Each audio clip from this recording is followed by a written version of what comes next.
नमस्कार, मैं सोनू ठाकुर अपने चैनल CST मंथन में आप लोगों का हार्दिक स्वागत करता हूं। आज की वीडियो में हम लोग बात करेंगे, जानेंगे कि सहारा की जो ज़मीन थी 200 करोड़ की, वो भोपाल में थी और उसको लगभग 50 करोड़ में ही बेच दिया गया। आखिर ऐसा क्यों हुआ?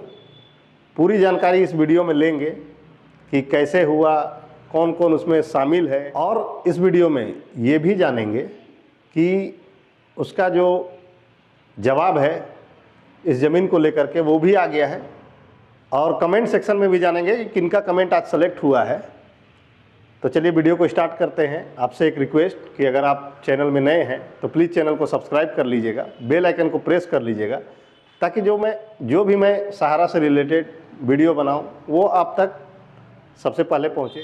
अभी पेपर न्यूज़ के द्वारा ये जानकारी आ रही है कि 200 करोड़ की ज़मीन जो भोपाल में स्थित थी सहारा इंडिया की, उसको मात्र 50 करोड़ में बेच दिया। तो इसका डिटेल में पूरा विस्तृत जानकारी हम लोग लेंगे। देखिए, कुछ दिनों से आयकर विभाग का छापा पड़ रहा था, उसमें Trishul construction, quality group, Ishaan group के जो संचालक और ब्रोकर्स थे, उनके 52 ठिकानों पर कार्रवाई हो रही है, और जिसमें ये निकल करके आया है तो सहारा ग्रुप का जो ज़मीन था वो लगभग 110 एकड़ था। 2 करोड़ रुपया पर डिसमिल का वहाँ रेट है।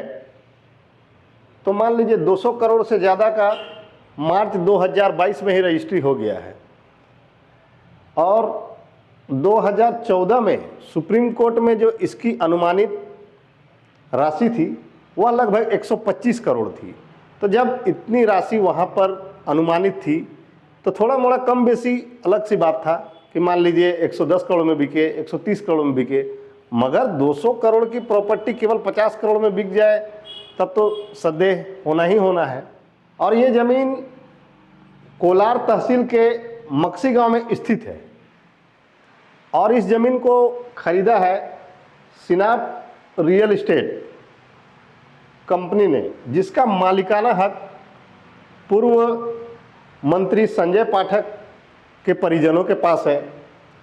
और सिनाप रियल एस्टेट ने रजिस्ट्री के लिए मयंक चौबे को अधिकृत किया था। मयंक चौबे संजय पाठक जी के बहुत नज़दीकी माने जा रहे हैं, और सहारा समूह की ओर से संजय कुमार जैन जिन्होंने रजिस्ट्री किया था। अब देखिए, एक बात और बहुत मार्केबल बात है कि सहारा समूह की भोपाल में लगभग 1200 करोड़ की ज़मीन थी, जिसमें इंदौर में 90 एकड़ है, भोपाल में 110 एकड़ है, जबलपुर में 103 एकड़ है, देवास में 107 एकड़ है, कटनी में 99 एकड़ है, और ग्वालियर में 161 एकड़ ज़मीन है जो सहारा समूह की थी। उसमें से कुछ बिक गया है। हो सके कि इन ज़मीनों का जो ब्यौरा है वो सुप्रीम कोर्ट में दे दिया गया हो। और एक बात है कि ROC रजिस्ट्रार ऑफ कंपनीज में मौजूद दस्तावेज में जो सिनाप रियल एस्टेट के शेयर होल्डर हैं उनमें 50% निर्मला पाठक जी का है और 50% यश पाठक जी का है। तो संजय पाठक के माता जी का नाम हुआ निर्मला पाठक, और यश पाठक हुआ उनके पुत्र का नाम। अब एक बात तो इसमें बहुत ही सोचने वाली है कि 200 करोड़ जिस ज़मीन का वैल्यू होगा, प्राइस होगा जो मार्केट में है, तो उसको 50 करोड़ में कैसे बिक गया? कौन लोग इसमें शामिल है? अब ये तो जांच की बात है। अब मैटर इतना उछल गया है तो जांच तो होना ही होना है। उसमें हम किसी को गलत या सही नहीं बतला रहे हैं। संजय पाठक जी का अब इस मैटर पे जवाब भी आ गया है कि गाइडलाइन रेट पर ही सहारा की ज़मीन को खरीदा गया है। अब ये तो आगे देखिए इस केस में क्या होता है, क्योंकि अगर देखिए बिना जानकारी के अगर सहारा की ज़मीन बिक रही है तो कहीं ना कहीं निवेशकों, एजेंटों के साथ ये फ्रॉड हो रहा है। लेकिन अगर सारी एजेंसियों को इसका पता है, जो सहारा से भी मैटर को देख रहे हैं, तो फिर उसमें जब जांच होगा तो खुद पता चल जाएगा। अब आते हैं हम लोग कमेंट सेक्शन की ओर। इसमें सबसे पहला कमेंट है, जीपी सिन्हा जी पटना के हैं।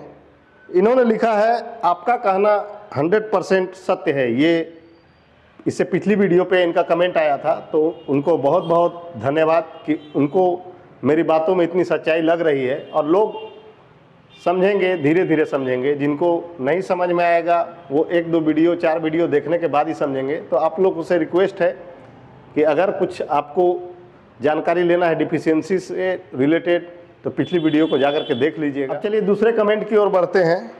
ये कमेंट है दीपक कुमार जी का, अभी कोई पैसा नहीं मिला है भैया जी, यूपी से स्टेटस में दिखा रहा है भैया जी की कोई रिकॉर्ड नहीं है, भैया आवेदन किया है 11/8/2024 को।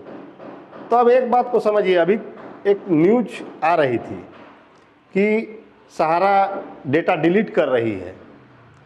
तो एक बात ये भी समझने वाली है भाई कि सहारा ने जो डेटा दिया है, अगर वो सब सही होता तो डिफिशियंसी आता ही नहीं। डिफिशियंसी कैसे आता? हो सके उसमें किसी का फ़ोटो नहीं हो, किसी का आधार कार्ड नहीं हो, तो डाटा मिसमैच कर रहा है, तो उनको कैसे पैसा आएगा? और डिलीट कर रही है तो हो सके ये भी हो सकता है। देखिए, हर चीज़ को नेगेटिव में लेना भी सही नहीं है।